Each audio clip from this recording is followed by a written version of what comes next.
Kitabu cha kwanza cha Musa kiitwacho Mwanzo, mlango wa 3. Basi nyoka alikuwa mwerevu kuliko wanyama wote wa mwitu aliowafanya Bwana Mungu. Akamwambia mwanamke, ati hivi ndivyo alivyosema Mungu, msile matunda ya miti yote ya bustani? Mwanamke akamwambia nyoka, matunda ya miti ya bustanini twaweza kula, lakini matunda ya mti ulio katikati ya bustani Mungu amesema, msiyale wala msiyaguse, msije mkafa. Nyoka akamwambia mwanamke, hakika hamtakufa, kwa maana Mungu anajua ya kwamba siku mtakayokula matunda ya mti huo tafumbuliwa macho, nanyi mtakuwa kama Mungu, mkijua mema na mabaya. Mwanamke alipoona ya kuwa ule mti wafaa kwa chakula, wapendeza macho, nao ni mti wa kutamanika kwa maarifa, basi alitoa katika matunda yake akala, akampa na mumewe, naye akala. Wakafumbuliwa macho wote wawili, wakajijua kuwa wauchi.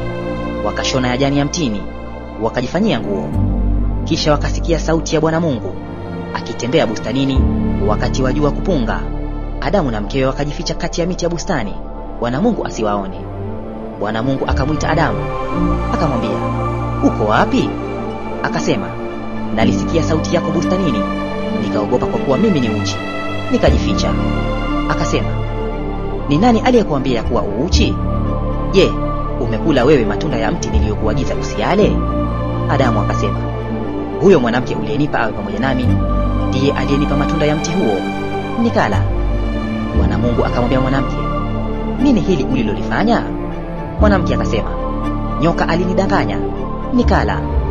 Bwana Mungu akamwambia nyoka, kwa sababu umeyafanya hayo, umelaaniwa wewe kuliko wanyama wote na kuliko hayawani wote walioko mwituni.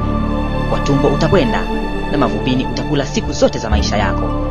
Nami nitaweka uadui kati yako na huyo mwanamke, na kati ya uzao wako na uzao wake. Huo utakuponda kichwa, na wewe utamponda kisigino. Akamwambia mwanamke, hakika nitakuzidishia uchungu wako na kuzaa kwako, kwa utungu utazaa watoto, na tamaa yako itakuwa kwa mumeo, naye atakutawala. Akamwambia Adamu, kwa kuwa umeisikiliza sauti ya mke wako, ukala matunda ya mti ambao nalikuagiza nikisema, usiale, ardhi imelaaniwa kwa ajili yako, kwa uchungu utakula mazao yake siku zote za maisha yako. Michongoma na miiba itakuzalia, nawe utakula mboga za kondeni. Kwa jasho la uso wako utakula chakula, na hata utakapoirudia ambayo katika hiyo ulitwaliwa, kwa maana umavumbi wewe, nawe mavumbini utarudi. Adamu akamwita mkewe jina lake Hawa, kwa kuwa yeye ndiye aliye mama yao wote walio hai. Bwana Mungu akawafanyia Adamu na mkewe mavazi ya ngozi, akawavika. Bwana Mungu akasema, basi huyu mtu amekuwa kama mmoja wetu, kwa kujua mema na mabaya. Na sasa asije akanyosha mkono wake akatoa matunda ya mti wa uzima, akala, akaishi milele. Kwa hiyo Bwana Mungu akamtoa katika bustani ya Edeni, ailime ardhi ambayo katika hiyo alitwaliwa.